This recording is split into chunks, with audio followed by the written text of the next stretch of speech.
Hi guys, Sasha from netbooknews.com. I'm in San Francisco at the moment, and that's why I can do another tablet unboxing. So after we've seen already the very first tablet OS tablet, which is the BlackBerry Playbook, of course, and Android Honeycomb tablets are all over the place. That's the iPad transformer I have over here, and we have the second generation of the iPad. So we can also compare the very first and only WebOS tablet that is on the market right now. The HP TouchPad, that's a 16GB Wi-Fi only version. I just bought it yesterday, $499 without taxes. It has a 9.7-inch display, like the iPad, 1024 by 768 is the resolution. It weighs 740 grams, which is a little bit heavier than all the other tablets, except of the Zoom, I think. I think the Zoom is a little bit heavier. And what's interesting, of course, it sports the new dual-core Qualcomm Snapdragon APK 8060, which comes with the Adreno 220 GPU. Damn fast mobile GPU.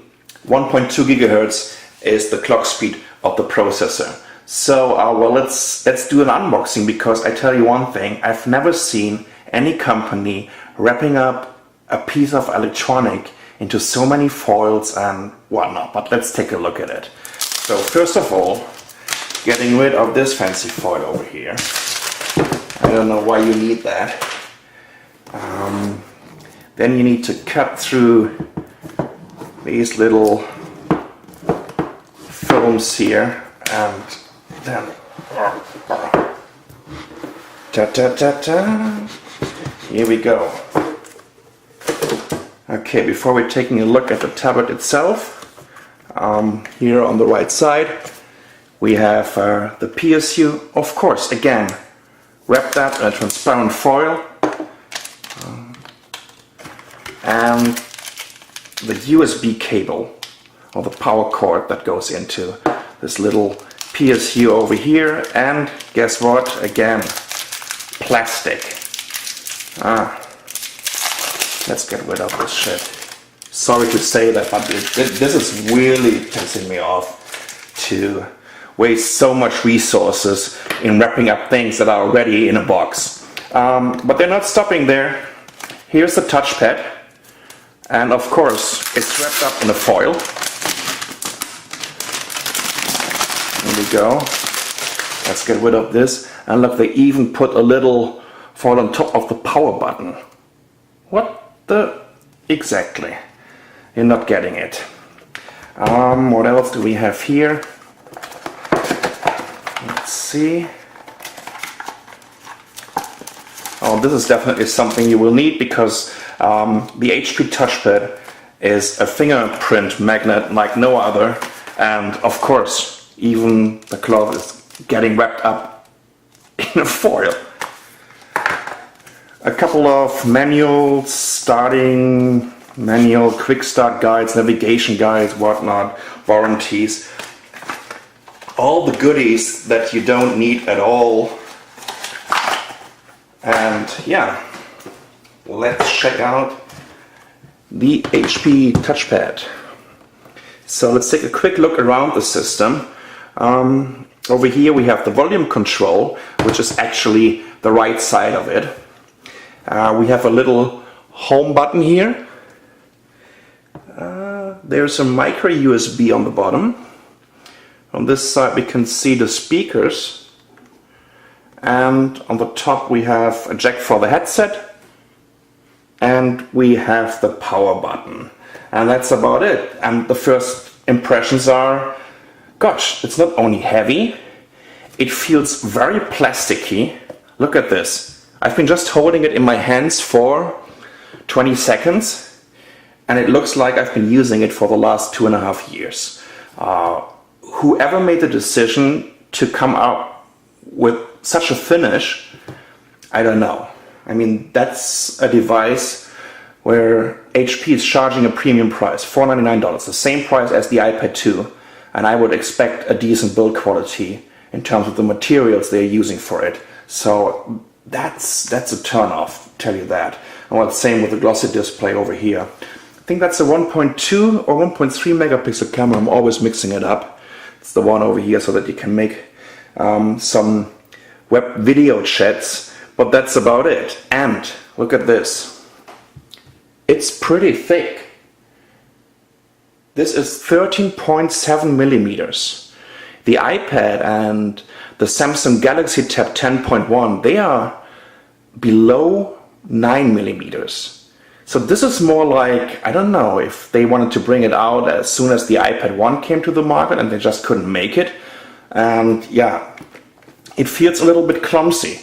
But anyways, when you're holding it in your hands, due to the fact that it's a little bit thicker, it feels actually pretty good. Still, it's quite heavy. So let's take a quick look at how it compares to the iPad. Well, first of all, you can see it's almost the same size as the iPad. Here we go. The iPad is a little bit wider, while the touchpad is higher. But now let's take a look at how thin the iPad is and how thin the touchpad is. That's definitely a huge difference. Now let's compare it also to the ePad Transformer, which is using a 10.1 inch display at a 16 by 10 format, while this is a 4 by 3. Of course, the Transformer is way wider, but it's not as high as the touchpad, and it's definitely also not as thick.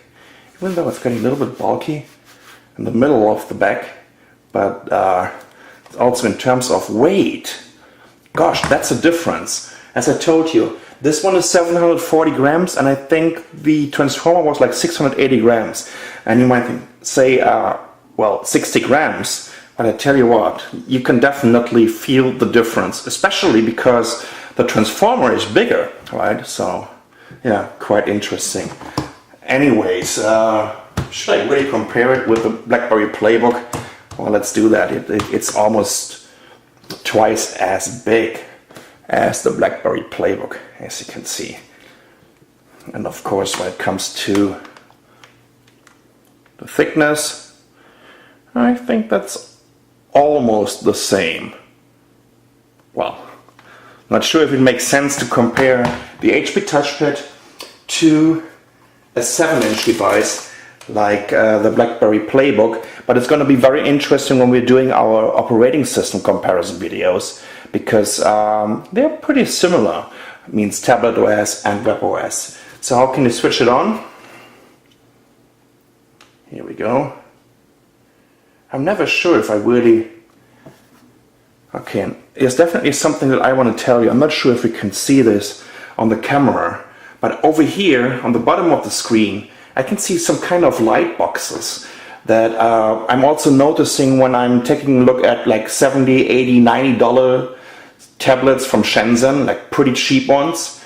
Even though that this one sports an IPS display, it seems that the backlight LED isn't the best one that they could get. Something that I haven't experienced on iPad or on Playbook or on any Android device so far. And also, it takes forever to boot. I'm not sure, this must be like already like 30-40 seconds. Okay, waiting. There's also a 32 gigabyte version available which costs $5.99. So again, exactly the same prices as the iPad 2. Here we go, finally.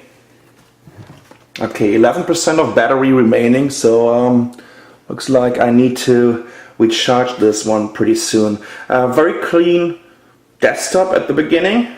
There's nothing that you can swipe from one desktop to the other, like on Honeycomb or on the iPad. If you want to see all the pre-installed apps over here, you're just opening it like this. That actually feels pretty zippy.